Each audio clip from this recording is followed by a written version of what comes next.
es que veamos el contexto interno. ¿Qué nos pasó?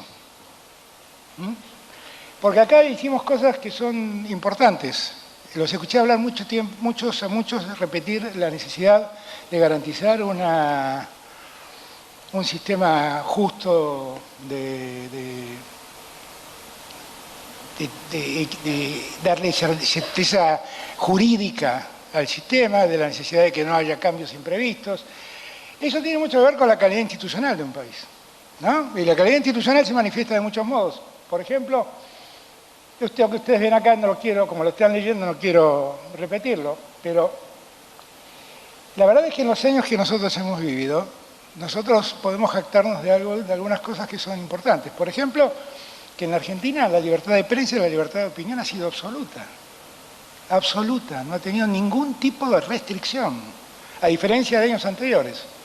Nadie dejó de recibir pauta, ningún periodista fue llamado a silencio, ningún periodista fue segregado de su trabajo.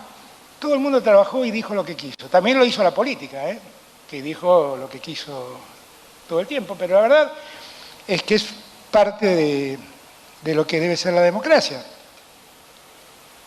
Nosotros, yo lo anuncié el 10 de diciembre del 2019, cuando asumí, que no íbamos a entregar publicidad a productoras de programas, precisamente para garantizar que no se genere un vínculo de dependencia entre el Estado y los periodistas. Y eso lo hemos cumplido a rajatabla.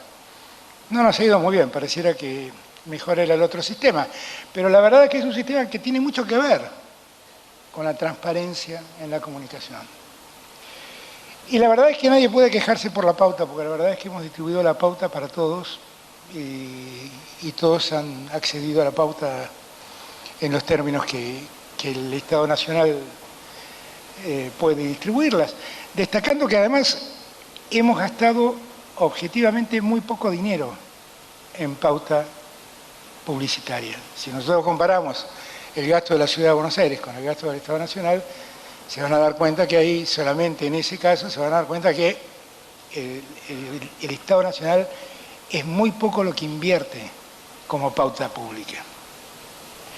El segundo punto es la calidad institucional. Vuelvo a repetirle, no voy a volver a contar lo que ya hemos vivido, lo pueden leer ustedes, pero sí les puedo garantizar algunas cosas. En estos días que alguien, por ejemplo, anuncia que va a escuchar las conversaciones entre los procesados y los abogados, sus abogados defensores, ¿no? En estos días de campaña, donde se escuchan decir estas cosas, yo quiero decirles que nosotros sacamos a todos los servicios de inteligencia de la justicia. No tenemos ningún operador ante la justicia. Hemos prohibido la inteligencia interna. Ustedes dirán, ¿qué quiere decir eso? Bueno, quiere decir que ningún celular de ustedes está interdictado técnicamente por el Estado Nacional. Nadie, ninguno, ni a ustedes, a ningún periodista, a ningún opositor es espiado por el Estado Nacional. La Inteligencia Nacional tiene un programa que ha desarrollado durante 4 años que se concentra en la inteligencia exterior. Que además, en tiempos de tanta turbulencia global como el que estamos viviendo, bueno, definitivamente es muy importante que se haya hecho. Hemos reducido sustancialmente los fondos reservados. Que alguien los puso antes que yo y los puso en montos muy significativos. Y además sí hemos propuesto reformas judiciales que no hemos logrado sacar. Porque siempre se pensaron que las reformas judiciales que nosotros proponíamos tenían como propósito beneficiar a alguien. Y la verdad es que esa pelea mediática la perdíamos, porque estaban todos los diarios, todos los medios en contra. Y la verdad que, bueno, lo pudimos ver en Lago Escondido, cómo es la relación de los medios con los jueces. Y bueno, no lo pudimos hacer. Ahora, cada día me convenzo más que si una deuda tiene la democracia en 40 años, es hacer una reforma judicial que haga que la justicia funcione correctamente. La justicia funciona mal definitivamente. Y no hablo solo del fuero federal penal, que creo que funciona muy mal, excepciones hechas de algunos jueces que merecen todo mi respeto, Hablo también de cómo funciona la justicia civil, comercial, laboral. Eso se lo voy a explicar a ustedes. Lo saben mejor que yo. Todo eso creo que tiene que ver con una tarea hacia adelante. Y que la verdad todos los intentos que hicimos por mejorar la calidad de la justicia, fracasamos. Básicamente porque la justicia argentina está colonizada, simplemente por eso. Está colonizada.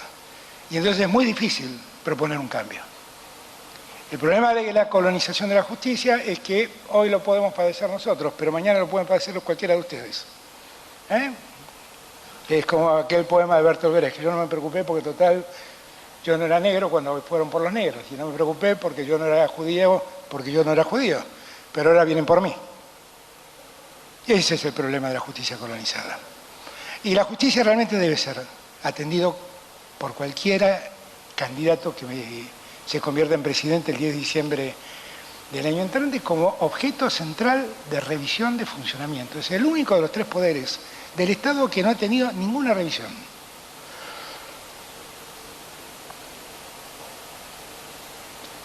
Cuestionamientos éticos. Ustedes pueden leerlos, no voy a detenerme en todos estos. Ahora, todo lo que ocurrió en nuestro gobierno no ha pasado. Y no ha pasado porque hemos sido muy estrictos. Y da la casualidad que el nuestro es el gobierno de la democracia que más obra pública realizó. Y sin embargo no hemos sido cuestionados nunca por la obra pública. Y en todas las licitaciones de obra pública que hemos realizado, en todas, las hicimos con la asistencia del Banco Mundial, con un programa que organizó Gabriel Catopois, que nunca ha sido cuestionado y no dio lugar a ningún tipo de cuestionamiento en las formas de contratación. Y eso tiene que ver con que la verdad yo le puse particular atención al tema de la ética en el gobierno. Definitivamente, porque veníamos de tiempos difíciles donde ese problema había aparecido, ¿no? Y creo que nosotros hemos subido la vara de modo tal que el que viene va a tener que respetar esa nueva vara. Y eso me parece que tiene mucho sentido que haya ocurrido. En el contexto interno, este es lo que nos pasó. Ese es el PBI del 2015, ese es el PBI del 2019, ese es el PBI del 2022. La caída que sufrimos nosotros en el 2019, producto de años de recesión, producto de la deuda tomada, fue brutal. Y el daño que generó fue incalculable. Alguien hablaba de la importancia de las pymes hace un ratito, y claro que tienen enorme importancia. El 75-80% del trabajo argentino es contratado por pymes. Tiene una enorme importancia las pymes argentinas. Las 23.000 pymes se cerraron en esos 4 años. 23.000, Y eso es producto de la recesión que se vivió y de la lógica del endeudamiento, que definitivamente fue atroz. Ahí tienen ustedes cómo el endeudamiento, las barras rojas van marcando los porcentajes del PBI. Si ustedes miran, nosotros hoy, en relación al PBI, nuestra deuda es menos representativa que la del año 2019. Ven una barra más larga en el año 2020, ese fue el año de la pandemia donde el PBI cayó 10 puntos. De un PBI que ya había caído. Y si miran los círculos de arriba, lo que está verde obviamente es la deuda tomada en dólares y lo que está en azul es la deuda tomada en pesos. Que esta es una eterna discusión que teníamos cuando el gobierno anterior tomaba deuda para financiar al déficit público. Si lo que tenés que hacer es cubrir pesos, ¿para qué tomás dólares? Bueno, nosotros somos, fíjense ustedes cómo cae el porcentaje de la deuda en dólares, que esa deuda es básicamente la que tomaron otros. Nosotros no tomamos casi deuda, y el resto es deuda en pesos, que nosotros a través de bonos también incentivamos. La pandemia. Había una cosa que me llama poderosamente la atención, que es que acá en la campaña nadie habla de la pandemia. La pandemia fue un hecho catastrófico que vivió el mundo. Catastrófico. Alrededor de 15 millones de personas murieron en la pandemia, según dice la Organización Mundial de la Salud. Catastrófico. La catástrofe llevó a que el PBI global caiga 4 puntos 4,4, que en la América Latina caiga 7,7 y que nosotros, que obviamente veníamos de una enorme deuda, no teníamos ningún tipo de financiamiento, caímos 9,9. Ahora, acá abajo tienen los números de cómo, que son datos que todos recordamos y nos duelen, las 130.000 personas que fallecieron en la pandemia, pero en Argentina se contagiaron más de 10 millones de personas. Son datos de la Organización Mundial de la Salud. Quiere decir que hay 9.870.000 personas que la salud pública salvó. Y marco este dato porque también el tema de la salud pública es un tema en debate en estas elecciones. Y hay un dato que me parece relevante, que es ese cuadrito verde que ven ahí abajo. Ese cuadrito lo que marca es la inmunidad que tiene la Argentina. Según la Organización Mundial de la Salud, más del 76% de la gente ha recibido todas las dosis necesarias para contener a la pandemia. El cuadro que ven al lado es un cuadro que hizo Resnick, un infectólogo muy reconocido, que lo publicó en Twitter, y que es muy interesante para que tengamos noción de la dimensión que significó para nosotros la pandemia. El cuadrado amarillo, él pone 150.000, ¿no? Ese número no coincide con lo que nosotros tenemos como número, pero se aproxima. Son los muertos por la pandemia. Y todos los cuadraditos que ven alrededor son las grandes catástrofes que generaron mortandad en Argentina. Todas, ¿eh? Ahí está la guerra del Paraguay, la guerra de la Triple Alianza, están los desaparecidos en la dictadura. Fíjense ustedes que de las gran cantidad de las grandes episodios que generaron mortandad en la Argentina, la pandemia se llevó la mitad. La verdad es que este dato también hay que tenerlo presente, porque cuando uno recorre el mundo, una de las discusiones que están más presentes es que el riesgo de otra pandemia, de otro virus, está latente y nadie sabe muy bien cuándo va a aparecer y cómo vamos a prevenirlo. Y por eso es toda la discusión que se da en el mundo sobre cómo enfrentar desde la elaboración de vacunas hasta el desarrollo científico en materia medicinal, porque en verdad para el mundo fue un espectáculo absolutamente inesperado el que nos brindó la pandemia y que hizo un enorme daño en todas las sociedades. Además del daño en la salud, hay un daño que toda la Organización Mundial de la Salud repite permanentemente, y nosotros por eso hicimos un Plan Nacional de Salud Mental, es el daño psicológico que ha generado la pandemia y que ha determinado que muchas sociedades empiezan a ejercer conductas que antes no tenían. La guerra, el otro problema que tuvimos que enfrentar. La verdad es que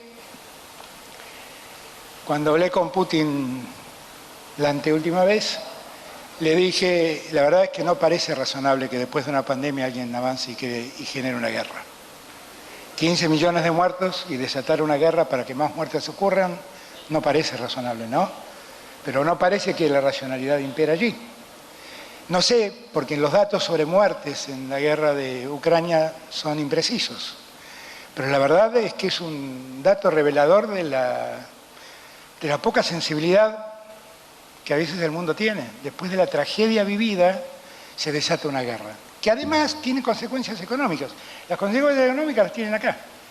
Arriba, las dos barras que ustedes ven, la anaranjada y la que es medio verde, eso es el maíz, el crecimiento del precio del maíz y el precio del trigo, que es precisamente lo que más producen Rusia y Ucrania.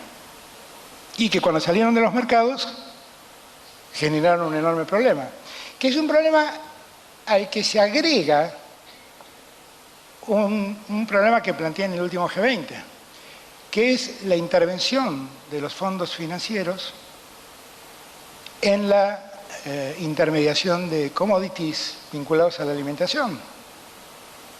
Y este es un enorme problema, porque la forma en que se terminan manipulando los precios es impresionante.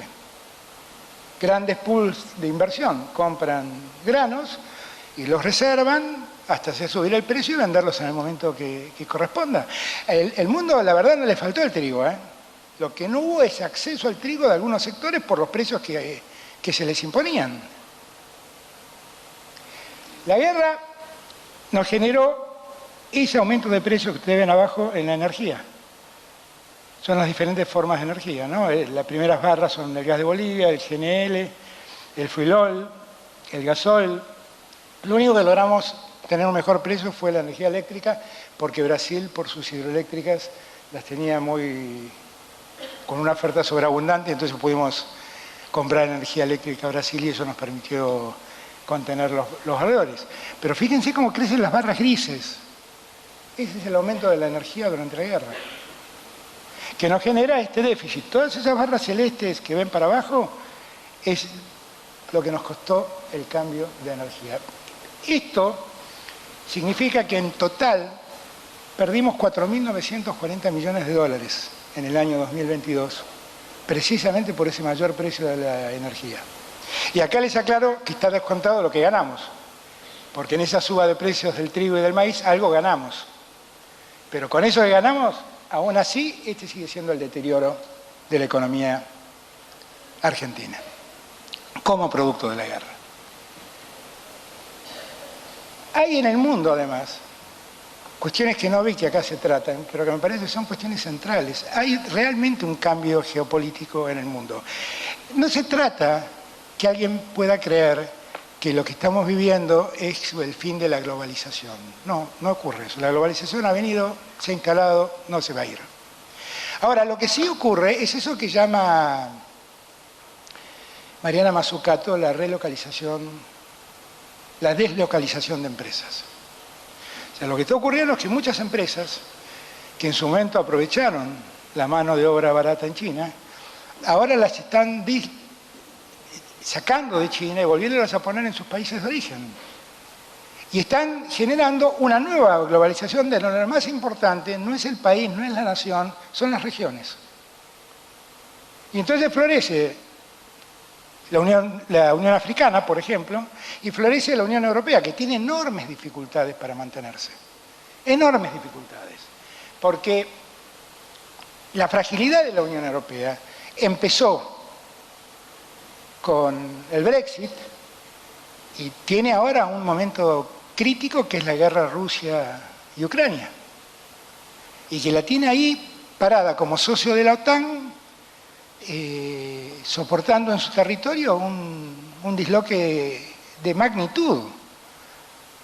La verdadera razón por la que Europa aceptó que la Unión Africana sea parte del G20 es que necesita del gas, del petróleo que antes le daba Rusia y que ahora se lo tiene que dar África. Expolió a África durante siglos Europa. Ahora están preocupadísimos por África. Pero la única razón es que no tienen quien les venda el gas. No tienen quien les venda el petróleo. Yo celebro, creo que la Unión Africana tiene que estar en el G20, definitivamente. África es el continente más retrasado de todos. El 70% de África no tiene electricidad. El 70% de África no tiene electricidad. Esto es para que tomemos dimensión de la desigualdad que hay en el mundo. Y después, la prolongación del conflicto bélico todo lo complica, pero después también aparece un nuevo actor, que son los BRICS, que parecen haber dicho, bueno, este es el momento de avanzar. Para algunos los BRICS, porque en la Argentina siguen creyendo que en el mundo está el comunismo y el capitalismo, y la verdad es que eso no existe más en el mundo. La verdad que no existe más.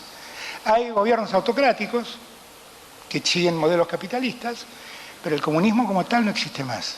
Y muchos piensan que los BRICS es un modelo comunista. La verdad es que los BRICS, que ahora sumaron 5 países, y después voy a detenerme en ese punto, es un grupo de países que se reunieron y que cuando suman esos 5 países, que somos donde entró Argentina en la última reunión, que eso fue lo que acordaron, convierten a los BRICS en un representante del 44% de la población mundial. Nadie representa eso. Y además representa el 36% del Producto Bruto Global. Nadie representa eso. Cuando digo nadie representa eso, ¿a quién me estoy refiriendo? Al G7. El G7 pasó a un segundo lugar. Y los BRICS han elegido 5 países. Inicialmente había 60 y pico de países que pidieron entrar a los BRICS. Ese número, ellos hicieron, los 5 originales, hicieron una suerte de transmisión, se redujo a 35, 36 países, y después hubo 5 que unánimemente que pudieron entrar porque tenían el apoyo de todos. Ahora, ¿qué características tienen esos 5 países? Son básicamente productores de energía. Son básicamente productores de energía. ¿Y qué hay? ¿Y qué ocurre? Ocurre que en la declaración que hacen los BRICS antes de nuestro ingreso, anuncian que están analizando la posibilidad de utilizar una moneda de intercambio interna que reemplace al dólar. Y nadie tiene presente lo que eso puede significar en la economía americana.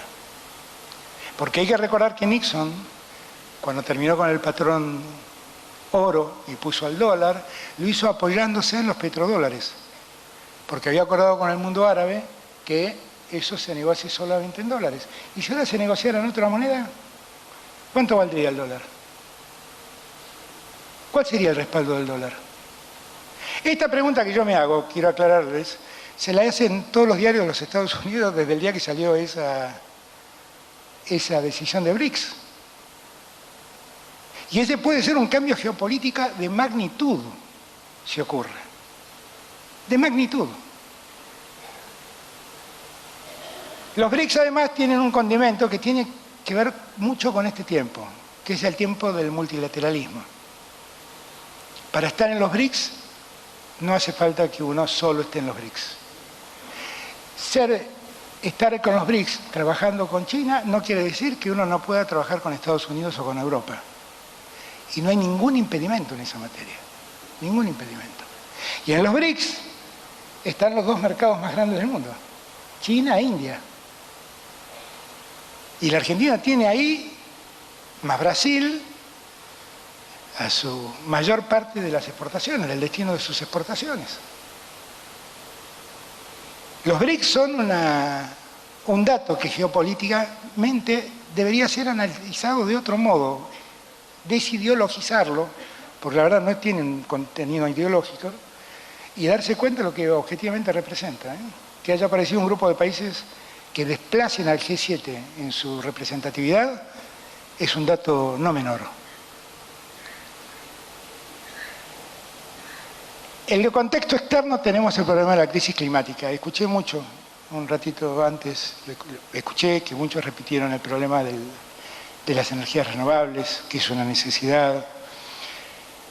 Ahora, en Argentina algunos candidatos dicen que no es verdad lo de la crisis climática, ¿no? Pero la verdad es que la Argentina sufrió la peor sequía de sus últimos 100 años. Algunos dicen que en verdad es la peor sequía de los últimos 60, me da lo mismo. Es una sequía espantosa que determinó que perdiéramos 3 puntos del PBI. ¿Se dan cuenta de lo que eso representa? Más de 20.000 millones de dólares. Y este problema, que es el problema de la crisis climática, el mundo lo discute, pero nadie lo aborda. Porque acá hay responsabilidades muy diferenciadas. La Argentina aporta el 0,6% de gases contaminantes de todo lo que el mundo genera. Sin embargo, pagamos las consecuencias como si fuéramos los principales culpables. Y desde que yo soy presidente, en todas las reuniones de las que participé, en todas se discutió el financiamiento de los países en desarrollo para las energías renovables. Y eso nunca se concretó. Los 100.000 millones de dólares que se vienen hablando desde el Pacto de París nunca se cumplieron. Ahora Scholz, en el último G20, anunció que Europa va a poner, creo que 50.000 millones de euros más. Pero la verdad son todas palabras que se repiten, pero la verdad es que no se cumplen. Y no les quiero contar lo que es conseguir un bono verde. Acá hay una responsabilidad primordial del mundo central, que el mundo central no hace nada por ayudar a resolverlo. Y el problema va a permanecer mientras no lo resolvamos, porque además la imposición de energías renovables tampoco tiene la velocidad y el vértigo que algunos esperaban. Por eso Europa ha decidido ahora considerar al gas como una energía de transición, porque no tiene energía de reemplazo, y se da cuenta que no la va a tener en el inmediato.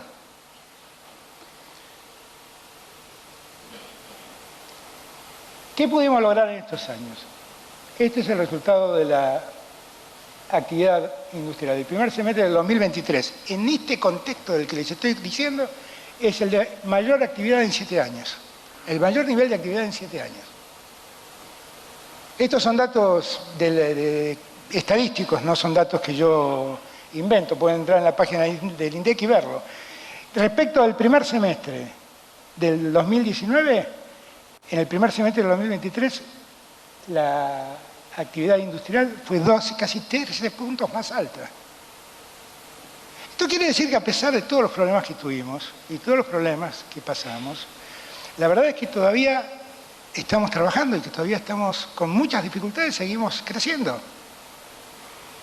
La cuenta finalmente nos termina dando negativa por la caída tremenda del agro, pero la actividad industrial da estos datos. Si nos detenemos en el desempleo, este es el resultado.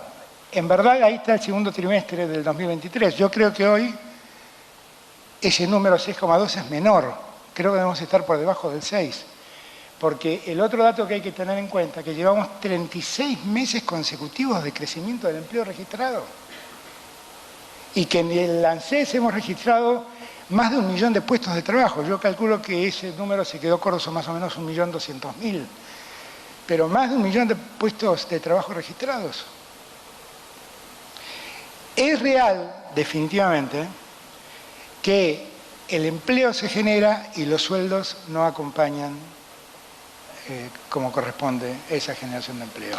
Y este fenómeno no ocurre en Argentina. Lo vivió Obama, por ejemplo, después de la crisis del 2008, donde creaba empleos que antes de la crisis se pagaban de un modo y después de la crisis se pagaban de otro. Las crisis se pagan, y también los sectores laborales lo pagan y pagan altos costos por eso. Pero la verdad es que hemos conseguido este dato que, les aclaro, es la secuencia más prolongada de crecimiento del empleo en décadas. En décadas. Acá tenemos algunos datos concretos, no me voy a detener demasiado. La construcción, cuando yo llegué, tenía 222.000 trabajadores. Hoy tiene 467.000. Si uno a eso le sumara a los técnicos, a los ingenieros y demás, el número crece a 530.000. El turismo y la gastronomía, que hablaron mucho también como un tema de oportunidad para la Argentina, y es cierto, lleva 24 meses consecutivos de creación de empleo. Y fue el sector que más sostuvimos en la pandemia con el ATP, que recibieron muchas empresas y que nosotros lo hicimos precisamente para que no haya una caída del trabajo. La minería, que es la nueva estrella de la economía argentina, ha generado 39.000 puestos de trabajo. Hay provincias como Catamarca donde prácticamente el desempleo ha desaparecido.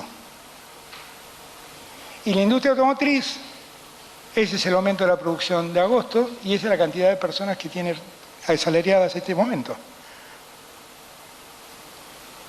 Doy estos datos para salir un poco también de esa sensación de que estamos definitivamente muy mal porque algunos especulan con el dólar y nos complican. Y está claro, nos faltan dólares, eso está clarísimo. Lo saben todos. Pero también estos resultados es producto de lo que ustedes hacen en sus empresas,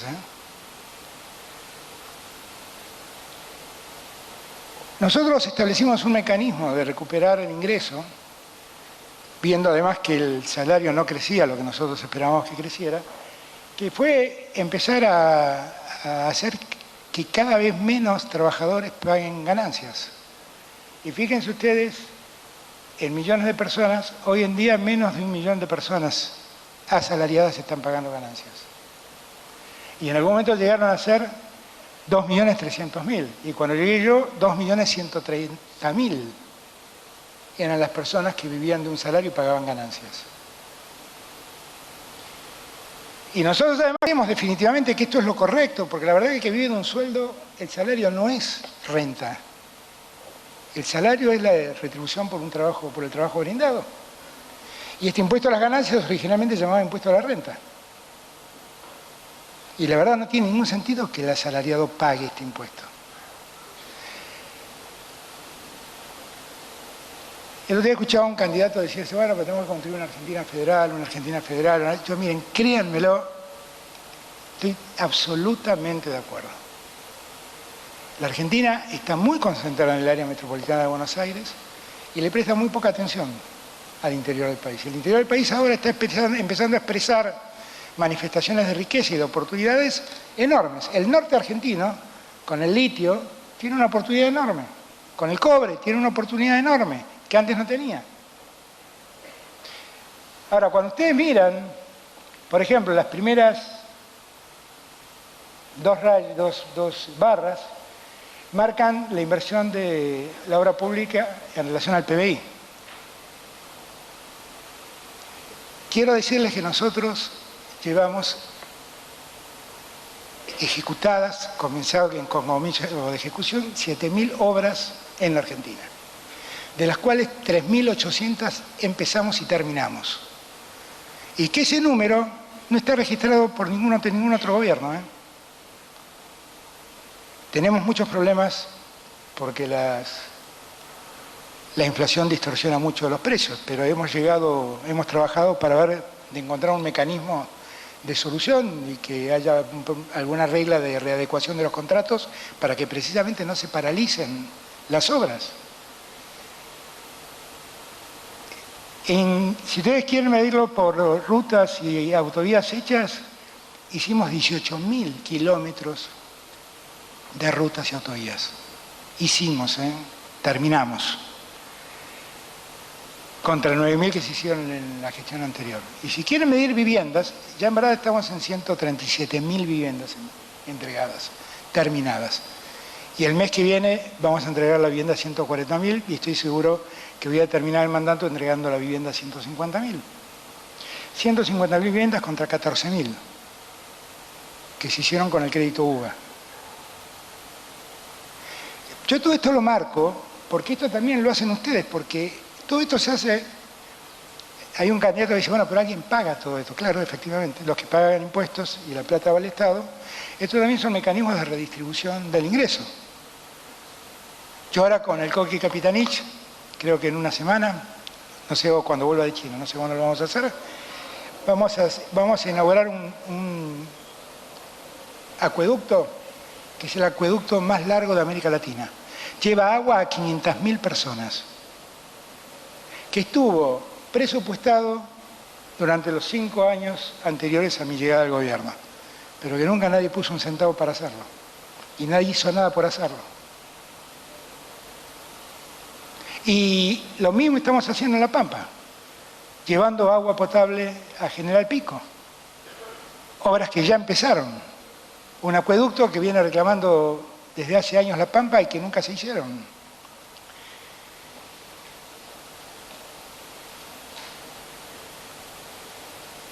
Si miramos el desarrollo educativo, a nosotros la educación pública nos importa mucho. Y acá pueden ver la comparación, no quiero extenderme. Solo quiero decirles es que yo inauguré sedes universitarias en Tierra del Fuego, en San Luis, en Córdoba, en Misiones, en provincia de Buenos Aires. Definitivamente creo que el problema es que faltan universidades, no que son muchas, faltan. Y siempre cuento lo mismo. Yo me eduqué, doy clases en la Universidad de Buenos Aires. Cuando cumplimos con la Universidad de Buenos Aires en el año 2020, cumplió 200 años, me dieron la oportunidad de ser el orador de cierre del acto. Y me regalaron la resolución que crea la Universidad de Buenos Aires. Y es muy interesante leerlo, porque en la ordenanza el argumento central es que dice que los vecinos de la ciudad de Buenos Aires no pueden seguir pagándole a sus hijos sus estudios en Córdoba, Chuquisaca o Europa, y que por lo tanto necesitan una universidad cercana para que sus hijos puedan estudiar. La verdad es que si uno leyera la argumentación de por qué se creó la Universidad de Buenos Aires, debería dejar que crezcan todas las universidades que hagan falta. Porque está a la vista que cuando una universidad se pone en marcha, miles de alumnos colman las aulas. Porque no hay que llevar al alumno a la universidad, hay que llevar a la universidad al alumno. Y hay que hacerle más fácil la tarea al estudiante. Y entonces, por eso a nosotros la educación pública nos preocupa. Digo esto y también digo que hay que mejorar la calidad de la educación pública. Las dos cosas son ciertas. Las dos cosas son ciertas. Pero también llegamos en un momento nosotros donde la degradación y el ingreso de los docentes era notable. Y nosotros la fuimos recomponiendo. Y eso no se arregla diciendo que uno no va a hablar con el sindicalista que hoy, eventualmente conduzca el sindicato de los docentes. Eso se arregla definitivamente prestando la atención y exigiéndole a los docentes también que se capaciten para mejorar su pedagogía. Ambas cosas. No estoy poniendo acá lo que hicimos en ciencia y tecnología, porque ahí la inversión que nosotros pusimos fue altísima. Y ahí, para los que hablan de la necesidad de hacer federalismo, cuando yo llegué al gobierno, el 80% de la inversión en ciencia y tecnología estaba contenida en el área metropolitana de Buenos Aires. Y el 20% iba para el resto del país. Hoy es exactamente al revés. El 20% va al área metropolitana y el 80% va al resto del país. Y la verdad es que uno se encuentra con un desarrollo científico impresionante en el interior del país, porque la verdad también hay que darle, es un problema de dar la oportunidad, simplemente.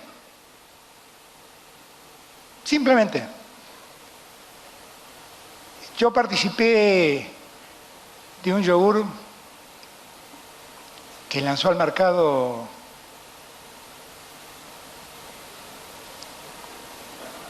Danone. Es que de ahí cambiaron tantas veces las marcas que ya me pierdo. Danone. Y en verdad es un yogur que tiene un componente biológico, un probiótico, gracias. Saben que soy abogado y todas esas cosas me resultan difíciles de recordar. ¿Cómo te va? No te había visto. Marcelo, ¿qué tal? ¿Qué tal? ¿Cómo estás? Un probiótico. Ese probiótico, ¿dónde se investigó? ¿Dónde se desarrolló? En Tucumán. En Tucumán. De lo que se trataba de darle la oportunidad al interior para que haga ese desarrollo al interior. Eso lo hemos hecho. Y cuando me paro en ciencia y tecnología podría también contarle otras cosas, como hemos vuelto a poner en valor el sistema satelital argentino. En plena pandemia lanzamos un satélite. Estamos construyendo ahora nuestro cohete lanzador para no depender de alquilar cohetes lanzadores en otros lugares. Nosotros también hemos desarrollado la vacuna contra el COVID y yo calculo que en noviembre va a estar aprobada por el ANMAT. Y la verdad es que eso no es un dato menor. Pues yo padecí lo que fue buscar vacunas. Y tenemos en la Argentina ha sido calificada por la Organización Mundial de la Salud para desarrollar vacunas con este sistema del ARN mensajero. Y tenemos 2 laboratorios, uno está acá, que todavía no se inauguró, que ha creado toda la tecnología para poder desarrollar vacunas con el ARN mensajero. O una de las empresas ya la Organización Mundial de la Salud la seleccionó. Y lo que le estamos pidiendo a la Organización Mundial de la Salud ahora es que también incluya a la otra empresa, que lo hizo todo con inversión propia. Esto a nosotros nos representa un salto de calidad en materia farmacológica impresionante. Impresionante. Y esto ocurre en este momento de crisis. Todo ocurre en este momento de crisis. Si algo dije que me equivoqué, decímelo a Marcelo, que está sentado ahí adelante, pero creo que es exactamente lo que ha ocurrido, ¿no? También la paradoja que en el medio de la deuda, la pandemia, la guerra, la sequía, este gobierno se caracteriza por ser el que más baja conflictividad tuvo. Y acá tienen una explicación. Miren ustedes la inversión en relación al PBI en promoción y desarrollo social. Triplica el promedio de todos los años anteriores.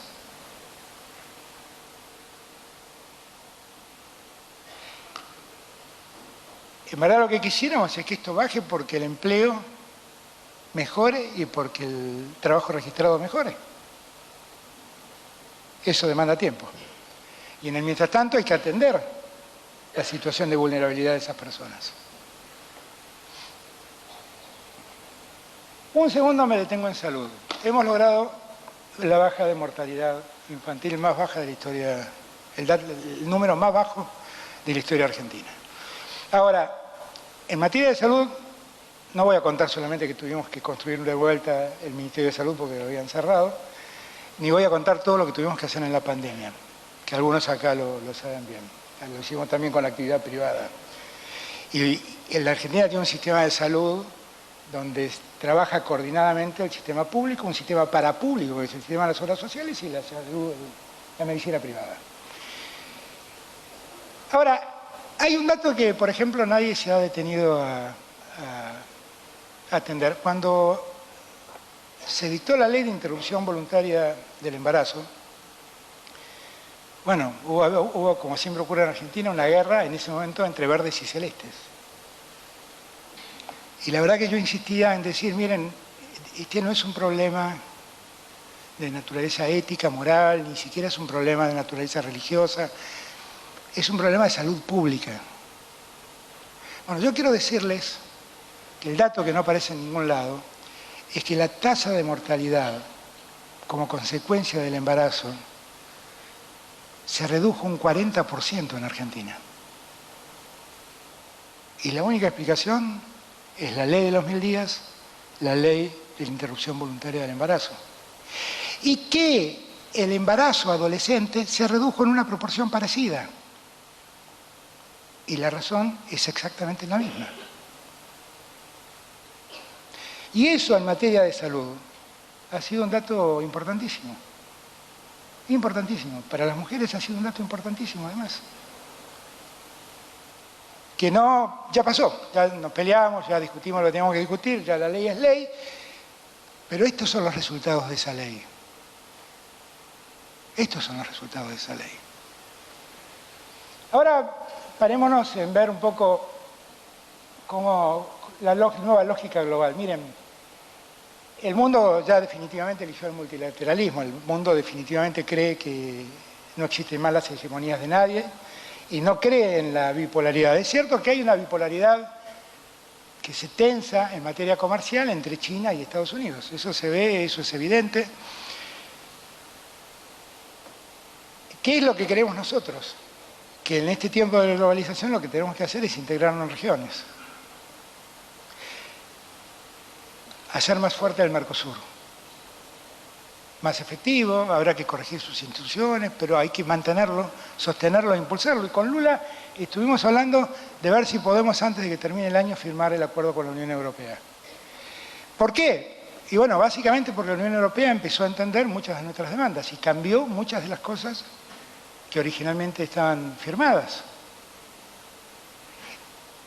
Y en verdad, lo que más complicó el acuerdo con la Unión Europea es que la Unión Europea, después de haber firmado el pacto con el Mercosur, creó un pacto verde que pone condiciones de producción agrícola y ganadera que ningún país de la región puede cumplir. Con lo cual, no solamente queda fuera toda esa producción, sino que además seguimos peleando con las protecciones que, por ejemplo, Francia, Irlanda, Polonia hacen respecto de la producción agrícola propia. Ahora, creo que nos acercamos, sí, a poder tener un acuerdo con la Unión Europea. Y eso puede ser importante, porque como alguna vez me lo planteó Merkel, que creo que lo tenía muy claro, la verdad es que el acuerdo puede ser un eje que de algún modo no permita que esa bipolaridad comercial se concrete. Y que ese eje puede favorecer aún más la multilateralidad. Yo la verdad es que fui muy crítico del acuerdo que se firmó, pero no de la intención de lograr un acuerdo con la Unión Europea. Y creo que estamos mucho más cerca. Y además, Lula participa más de las lógicas nuestras, y entonces estamos mucho más cerca de poder encontrar ese acuerdo. Y después la alternativa que nos ofrece el BRICS, que es una alternativa fenomenal, y que lo único que tenemos que pensar es ver cómo nos integramos a esos países. Es una oportunidad comercial increíble la que tenemos. Y que sería una soncera desperdiciarla. Yo escucho a algunos que dicen, no, si yo gano las elecciones me voy de los BRICS. Bueno, es como si mañana dijera Japón me voy del G7. Es una locura tomar una decisión de ese tipo. El otro desafío que tenemos como país es garantizar la soberanía energética, que en gran medida la estamos garantizando con el gasoducto que construimos en tiempo récord, empresas privadas, argentinas. Y la verdad es un gasoducto que nos permite llegar a los lugares de producción de todo Buenos Aires y que tenemos el propósito de hacerlo llevar al límite con Brasil para proveerle gas a Brasil. Y en eso está Sergio trabajando en la licitación pertinente. Ahora, nosotros ya estamos muy cerca de la soberanía energética. Esas pérdidas que tuvimos por la importación de energía ya no la vamos a tener en los próximos años, porque no vamos a tener que importar gas, que es lo que más importamos en todos estos años. Con lo cual, estamos muy cerca, teniendo en cuenta que el gas es considerado en el mundo, y como estamos en un mundo global, hay que respetar las normas globales, teniendo en cuenta que el gas es una energía que poco a poco también va a ir siendo dejada de lado. Eso sin duda va a pasar, pero tenemos décadas para aprovechar el gas que tenemos, décadas, y para venderlo. Ya le estamos vendiendo a Chile petróleo y gas, y hemos recompuesto un contrato en firme para darle gas a Chile, después que en otro tiempo, yo era parte de ese tiempo, le cortamos de repente el gas a Chile y le cortamos el gas. Levantar eso es muy difícil, hemos logrado levantarlo. Y hoy en día estamos exportando petróleo y gas a Chile. ¿Qué es lo que yo veo? Bueno, hay un mundo que demanda todas estas cosas. Y todas estas cosas las tiene la Argentina. Todas las tiene la Argentina. Los escuché a ustedes hablar de esto antes que yo, con lo cual ni siquiera quiero repetirme, porque escuché que lo hablaban. Yo quiero decirles que la economía del conocimiento hoy es la tercera causa de exportación de la Argentina. Y que la Argentina está sindicalizada, está vista por el mundo como un país con muy buenos valores para el desarrollo de la economía del conocimiento. Y ha crecido de un modo exponencial realmente, y hemos podido acordar normas con el sector para garantizar que el desarrollo del sector siga creciendo y siga manifestándose. Y ahí tenemos que apostar, porque el futuro del mundo no está en el que tiene litio, petróleo, gas, es básicamente el que tiene el conocimiento, desarrollo de la ciencia y la tecnología, de poder extraer esos minerales o esos recursos. Esos son los que son verdaderamente dueños de la riqueza. Por lo tanto, Creo que tenemos en todas estas enormes oportunidades. Cuando hablo de alimentos, lo que creo que nosotros, esto nos quedó pendiente porque nunca logramos que salga de diputados, pero la ley de agroindustria es una ley que debería haber salido y que hace falta para el futuro en la Argentina. Hace falta. La Argentina lo que exporta básicamente es alimento para que otros los procesen y los conviertan en alimentos para seres humanos. Pero lo que exporta son alimentos que consumen animales y no seres humanos. Y nosotros lo que tenemos es que agregarle valor a esa producción primaria y vender alimentos para seres humanos. Y para eso la ley de agroindustria es central. No la trataron durante el mandato, espero que la traten en el próximo, pero que no lo demoren, porque es una oportunidad única que tiene la Argentina, única. Estas son las bases de lo que yo creo. Pensar en un país socialmente justo tiene que garantizar todas estas cosas. Preservar la salud pública, mejorar el sistema educativo, garantizar la educación pública. A mí me preocupa mucho cuando escucho a liberales discutir la necesidad y el sentido de la educación pública. Digo, pero no, ¿por qué no siguieron el ejemplo de Sarmiento y de Alberdi, que son los padres de la educación pública argentina? ¿Por qué no siguieron su ejemplo, no? Realmente la promoción de la producción nacional y de la industria argentina es central para poder garantizar un futuro con crecimiento. No hay otro modo, ¿eh? No hay otro modo. Yo quiero contarles que Tesla es un emprendimiento muy exitoso de autos eléctricos, pero que empezó siendo financiado absolutamente por el gobierno de Obama, ¿eh? Y el Estado americano no tuvo ninguna duda en financiar eso, ¿eh? Hace 2 o 3 meses atrás, el mundo, bueno, de repente todos nos dimos cuenta que los microchips para las computadoras los hacían los chinos.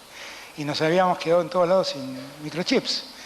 Y el gobierno de los Estados Unidos destinó hace 2 meses atrás 45.000 millones de dólares. Me acuerdo la cifra porque es exactamente lo que le debemos al fondo.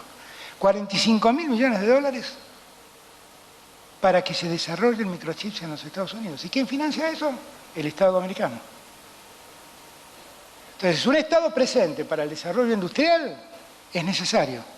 Y nadie debe avergonzarse por eso. Nadie. Nadie. Porque es el impulso que necesitan muchas veces los emprendedores. Si mejoramos la producción nacional, el trabajo va a encontrar una solución. Y el trabajo registrado va a encontrar una solución. Tenemos que prestarle atención al tema salarial. Yo me valgo de ejemplos, porque ustedes por ahí, yo me temo que muchos de ustedes me escuchan y deben pensar que este es un tema ideológico. El otro día lo vi a Biden, presidente de los Estados Unidos, agarrar un altavoz frente a un piquete de trabajadores de la industria automotriz, diciéndoles que tenían razón y que la industria automotriz debía que mejorar los sueldos de esos trabajadores, porque el Estado americano los había subsidiado en la crisis del 2008. ¿Qué pasaría en Argentina si yo hiciera eso? No quiero pensar cómo sería la tapa de los diarios. Eso lo hizo Biden hace 1 semana y media, ¿eh? No hace 1 semana y media. Hay que forjar un nuevo sistema de seguridad interior, claramente. La Argentina está viviendo un fenómeno, que es el fenómeno del crimen organizado, y la verdad es que todos cargan las tintas sobre el Estado Nacional, pero la verdad el tema central es que la seguridad es un tema de las provincias. Y en verdad ustedes escuchan cada vez que hay una crisis de seguridad en las provincias, que lo que reclaman es que mandemos gendarmes o policías federales. Miren, hay que cambiar el sistema, así no funciona, ¿eh? Así no funciona. Y nosotros mandamos gendarmes a Rosario, mandamos gendarmes a Gran Buenos Aires, pero la verdad, si ustedes hacen números, nosotros tenemos alrededor de 80.000 efectivos entre todas las fuerzas federales y la provincia de Buenos Aires tiene más de 100.000 efectivos en la policía de la provincia de Buenos Aires. Tampoco estamos en condiciones de prestar semejante auxilio. Y también desarrollar un programa claro para la defensa nacional. Hemos trabajado con las Fuerzas Armadas muy bien estos 4 años. Yo tuve la enorme suerte de ser el primer presidente de la democracia, donde todos los oficiales han salido, se han convertido en oficiales de las armas en democracia. Y he trabajado muy bien con ellos. Y hemos potenciado la industria militar, y hemos potenciado sus salarios, sus ingresos, hemos regularizado mucho del retraso que las Fuerzas Armadas tenían. Ahora queda por delante organizar un plan de defensa nacional, porque en un mundo globalizado como el que estamos viviendo y tan inquieto como el que vemos, el tema de la defensa no es un tema menor. Con esto termino. Miren, si nosotros queremos que la Argentina realmente avance, hagamos algo que yo no pude hacer. Terminemos con los debates estériles. Esto es lo que hablo como el fin de la grieta. Yo siento que a veces estamos discutiendo cosas que no sé ni siquiera por qué las estamos discutiendo. Es simplemente por oponerse. Por oponerse. Los que anunciaban bajar el impuesto a las ganancias para los que trabajan, el día que tienen la ley se replantean si tienen que votarla o no. La verdad es que con la grieta hay que terminar. La grieta ha sido muy insana para la Argentina. Cuando hablo de grieta, estoy diciendo que respetemos el Estado de Derecho plenamente. Yo creo que el Estado de Derecho en Argentina no corre riesgo. Yo no creo que la democracia esté en riesgo el año en que cumplimos 40 años. Lo que creo es que la democracia está en deuda con muchas cosas para con los ciudadanos, eso sí. Y que debemos hacer una mejor democracia, eso sí, eso sí. Ahora, para que una mejor democracia sea posible, nosotros lo que tenemos que organizar es la convivencia democrática.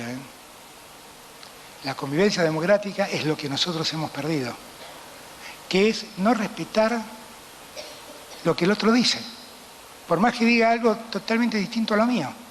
Es descalificarlo, insultarlo, maltratarlo. Y esto se ve permanentemente, se ve en la política, se ve en los medios de comunicación. De repente a alguien se le ocurrió escribir un libro que dice que yo vivo borracho, y la verdad que yo me hice famoso por tomar pomelo. De hecho, cuando llegué, el mozo que me recibió me dijo, le traje su pomelo porque usted toma pomelo. Que yo recibí $30 millones para ser candidato en el año 2019. La verdad no me preocupa que una periodista lo haya escrito, ella sabrá por qué inventó semejantes cosas. Pero lo que me llama la atención es que una editorial muy prestigiosa, una multinacional editorial, haya publicado un libro así. Sinceramente, que creo que ninguno de ustedes conoce porque, bueno, no se vendió. Pero la verdad es que está lleno de barrabasadas el libro. Y eso habla de la convivencia democrática. Porque si nosotros no nos respetamos en la diferencia, estamos en un problema enorme, que lo único que hace es profundizar la grieta. Y cuando la grieta se profundiza, lo que ocurre es que nos caemos en la grieta. Y cuando nos caemos en la grieta, todo es oscuridad. Así que yo espero que en el futuro, ya hablé de la necesidad de hacer un mejor federalismo. Yo me voy con la tranquilidad de haber sido el presidente que más invirtió en el interior del país. Tal vez no todo lo que merezcan mis compatriotas del interior del país, pero la verdad es que hicimos mucho, mucho por el interior del país, mucho. Y la verdad es que cuando uno habla con los gobernadores lo terminan reconociendo siempre. Por eso creo que el tiempo que se viene es el tiempo de unidad nacional y que todas esas oportunidades de las que hablamos, la minería, la energía, los alimentos, todo va a ser mucho más fuerte si logramos ponernos de acuerdo en cosas básicas. Parece mentira, pero lo que estoy pidiendo es a ver si podemos lograr la unidad nacional. Eso es lo que estoy pidiendo. Parece increíble, pero después de 40 años de democracia terminamos reclamando esto. Y todavía nos damos cuenta que es una carencia. Bueno, es hora de que lo hagamos.